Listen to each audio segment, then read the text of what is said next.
এই মাধবপুর চুনারঘাট হবিগঞ্জের চাইদের একটা কলা গাছকে আমরা দাঁড় করাইয়া সংসদ পর্যন্ত পৌঁছাবো, এটা সুন্নিদের জন্য কোনো ব্যাপার না। কথা বলেন ঠিক কিনা?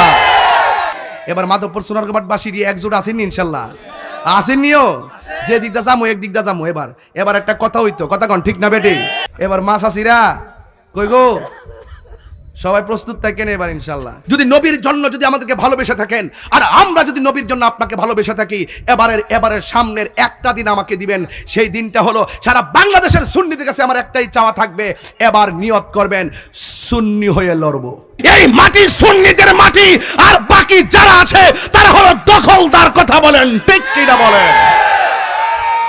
এই দেশের 63-70% সুন্নিদেরকে মাইনাস ফর্মুলায় রেখে রাষ্ট্রযন্ত্র কোনো ধর্মীয় সিদ্ধান্ত নিতে পারবে না। কথা বলেন ঠিক কিনা বলেন? বলেছি রাষ্ট্রযন্ত্রের গুরুত্বপূর্ণ জায়গা আমাকে ফোন করে যাওয়ার জন্য। আমি কি বলতে চাই? আমি বলতে চাই ওই কথাটাই, এই দেশ আউলিয়া কেরামের দেশ। আউলিয়াদের মাধ্যমে এই দেশের মাটি ধন্য হয়েছে। এই মাটি সুন্নিদের মাটি, আর বাকি যারা আছে তারা হলো দখলদার। কথা বলেন ঠিক কিনা বলেন? এই জন্য তাদের খপ্পর থেকে আপনি বাঁচতে হবে, আপনার সন্তান বাঁচতে হবে। কার সঙ্গে আপনার সন্তান যাচ্ছে, কোন মিছিলে যাচ্ছে, কোন মিটিং এ যাচ্ছে, আপনাকে খেয়াল রাখতে হবে। কথা বলেন ঠিক না বে ঠিক? এবার আমরা সুন্নিরা এই যে আলা হযরত সুন্নি হাফিজে মাদ্রাসা কেন করছি? এই জন্য করছি মাজার সুরক্ষার জন্য। কথা বলেন ঠিক কিনা? এই মাদ্রাসা কেন করছি? একমাত্র সঠিক আকীদা চর্চা এই বাংলাদেশে বুলন্দ করার জন্য। কথা বলেন ঠিক কিনা? এই মাদ্রাসা কেন করছি?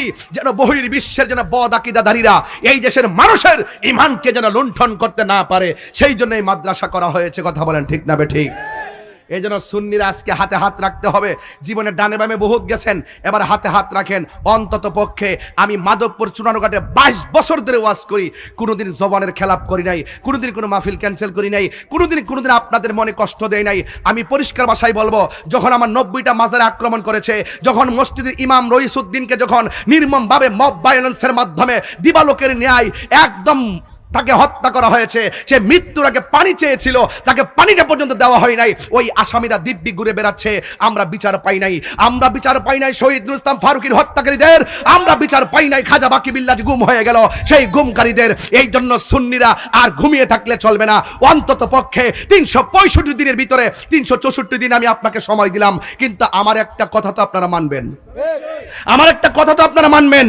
যদি নবীর জন্য যদি আমাদেরকে ভালোবেসে থাকেন, আর আমরা যদি নবীর জন্য আপনাকে ভালোবেসে থাকি, এবারের সামনের একটা দিন আমাকে দিবেন।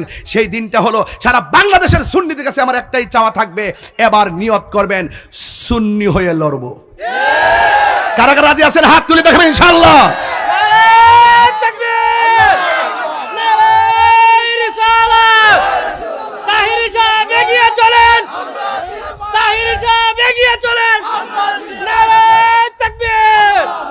রাজি আছেন না নাই বলেন? আমরা মাধবপুর চুনারঘাট এমন সুন্নি, শতকরা 85% সুন্নি। আমরা যদি মনে করি এই মাধবপুর চুনারঘাট হবিগঞ্জের চাইদের একটা কলা গাছকে আমরা দাঁড় করাইয়া সংসদ পর্যন্ত পৌঁছাবো, এটা সুন্নিদের জন্য কোনো ব্যাপার না। কথা বলেন ঠিক কিনা? রাজি আছেন না নাই বলেন? সিদ্ধান্ত আপনাকে নিতে হবে। কারণ ওলি আল্লাহদের ভক্ত যারা, ওলি আল্লাহর বিরুদ্ধে যখন শত্রুতা শুরু হয়, সুন্নিদের বিরুদ্ধে যখন রাষ্ট্রযন্ত্রের ষড়যন্ত্র শুরু হয়, তখন আমরা বেঁচে থেকে লড়াই করতে হবে। দেয়ালে পিঠ থেকে গেছে, আমাদেরকে লড়াই করতে হবে। কথা বলেন ঠিক না বেঠিক? আমাকে হামলা মামলা বহুত দিয়েছে। আমি ওই কবরের কথা যখন চিন্তা করি, আর মুনাফিকদের ব্যাপার নিয়ে আমি ভাবি, ওরা দুনিয়ার যেমন মুনাফিকি করে, কবরে যায় তারা মুনাফিকি করে। কিসের বাড়ি? ডান্ডার বাড়ি। কিসের বাড়ি? এই ডান্ডার বাড়ি অপেক্ষা করতেছে। একটু অপেক্ষা করো। যেদিন বলছি যে আল্লাহর ওলির মাজার যখন ধরছো, তখনই বইলে ফেলেছি। যখন আল্লাহর ওলির মাজার ভাঙছো, তখন আমি বলছি যে আসমান থেকে এমন একটা খোদাই গজব আইব, টেরো হইবা না, আবাবিলের মতন লাইমা যাবো। কথা কন ঠিক না বেঠে? ঠিক না বেঠে? এই জন্য সুন্নিরা কি 2 না 1? কারা কারা 1 হাত তোলেন? সুন্নিরা কি 2 না 1? আরো ধরেন, সুন্নিরা কি 2 না 1? 2 হাত সোজা করেন, 2 হাত সোজা করেন। এই ফাগলা রাখ। সুন্নিরা কি 2 না 1? এই আওয়াজ হবে না, জোরে বলতে হবে। সুন্নিরা কি 2 না 1? পীর মাশায়েখরা কি 2 না 1? আমরা রাজনৈতিক ভাবে বৃহত্তর সুন্নি জোট কি 2 না 1? তাহলে এক যদি হয় একসাথে থাকবেন, কাহারও ক্ষতি হবে না। আর যদি আলাদা আলাদা থাকেন তাইলে সবাই ক্ষতিগ্রস্ত হবেন। আমরা এক থাকতে চাই, কথা কোন ঠিক না বেঠিক? ওয়াতাসিমু বিহাবলিল্লাহি জামিআ ওয়ালা তাফাররাকু, খবরদার পৃথক হওয়া যাবে না, কথা বলেন ঠিক কিনা? এই লড়াই অস্তিত্বের লড়াই, কথা বলেন ঠিক কিনা? এই কেমন করে জানেন? আনাস রাদিয়াল্লাহু তাআলা আনহু قال রাসূলুল্লাহ সাল্লাল্লাহু আলাইহি ওয়াসাল্লাম ইন্নাল আবদা ইযা ফুদিয়া ফি কবরিহি, যখন মাইয়াতকে কবরে রাখা হবে, ওয়া তাওয়াল্লা আনহু আসহাবহু, যখন কবরে রাখার পরে আপন জনরা যখন কাছ থেকে চলে আসবে, ইন্নাহু লা ইয়াসমাউ কারআনি আলিহিম, তখন ওই কবরবাসী মানুষের পায়ের আওয়াজ শুনতে পায়। আতাহু মালাকানে, ওই কবরের মধ্যে দুইজন ফেরেশতা নামে, ফায়াকুদানিহি, তখন কবরে মানুষটাকে উঠাইয়া বসায়, ফায়াকুলানে, ওই দুইজন তখন বলতে থাকে, কুনতা তাকুলু ফি হাযার রাজুল, এই কবরের মধ্যে যিনি আছেন তিনি সম্পর্কে তুমি কি ধারণা করতে, তিনি সম্পর্কে তুমি দুনিয়াতে কি বলতে? ফা আম্মাল মুমিন, যদি ওই মানুষটা মুমিন হয়, ফায়াকুলু, সে বলবে আশহাদু আন্নাহু আব্দুল্লাহি ওয়া রাসূলুহু, তিনি হলেন আল্লাহর বন্ধু আর আল্লাহ পাকের রাসূল। এবং তাকে বলা হবে ফায়াকুলু, এরপর মুমিনকে বলা হবে ইন্নী আন্নাহু, তারপর ফায়াকুলু লাহু, তাকে বলা হবে উনজুর ইলা মাকাদিকা মিনান নার, তুমি এই জায়গা থেকে জাহান্নামের অগ্নিকুণ্ডটা দেখো। ফায়ারাহুমা জামিআ, কদ আবদালাকাল্লাহু বিহি মাকআদাম মিনান নার, তুমি যদি আজকে কবরে উত্তর দিতে না পারতা তাহলে তোমার জন্য জাহান্নামটা নির্ধারিত ছিল। আজকে উত্তর দেওয়ার কারণে কি হয়েছে শোনো, কদ আবদালাকা, বদল করে দেওয়া হয়েছে তোমার জন্য, ওই স্থানটা জান্নাতে রূপান্তরিত করে দেওয়া হয়েছে। যেরকম সুবহানাল্লাহ। এরপরে আসেন ওয়া আম্মাল মুনাফিক ওয়াল কাফের, আর কবরের মানুষটা যদি মুনাফিক হয়, ফায়ুকালু লাহু, তাকে বলা হবে মা কুনতা তাকুলু ফি হাযার রাজুল, এই নবী সম্পর্কে তুমি কি বলতে? ফায়াকুলু, ওই মুনাফিক দেখেন দুনিয়াতে যেমনে কইতো, যে আইব যে আয় হেরে কো, আমরা তো আপনার সাথে আছি, আমরা আপনার সাথে আছি, আমরা তো হেরে লগে এমনে চলতাছি, বান্ডেল দিলেই চলবো। এমন কিছু মুনাফিক সমাজে আছে না নাই? এরা কবরের মধ্যে যাওয়ার পরে বলবে কি জানেন? বলবে লা আদ্রি, আমি জানি না, কুনতু আকুলু মা ইয়াকুলুন নাস, মানুষ যা কইতো আমিও দুনিয়াতে তাই কইতাম, হুইন্না আমি তাই কইতাম। দেখছেন না কিছু কিছু পোলাপান লাঠি দিয়ে রোডে নামাই দে, পুলিশ যখন ধরে, এই তোর নাম লিখির লেগা, আমরা জানি না, কি নাম সৎ, হুজুর কইছে।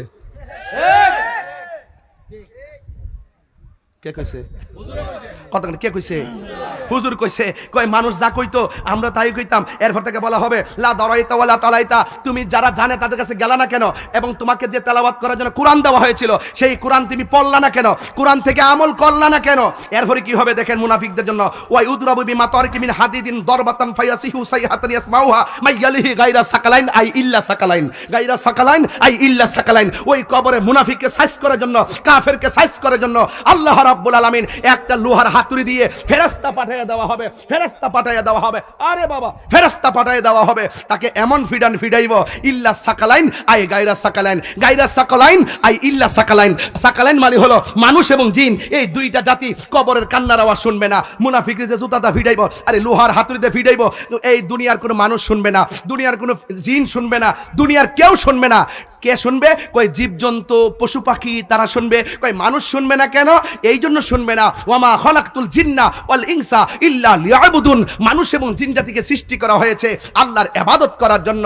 এই জন্য মানুষের হিসাব হবে, জিনের হিসাব হবে, মানুষের বিচার হবে, জিনের বিচার হবে। এই জন্য কবরে গেলে ইমানদারের জন্য আল্লাহ পাক জান্নাতের গালিচা বিছাইয়া দিবে, আর মুনাফিকদের জন্য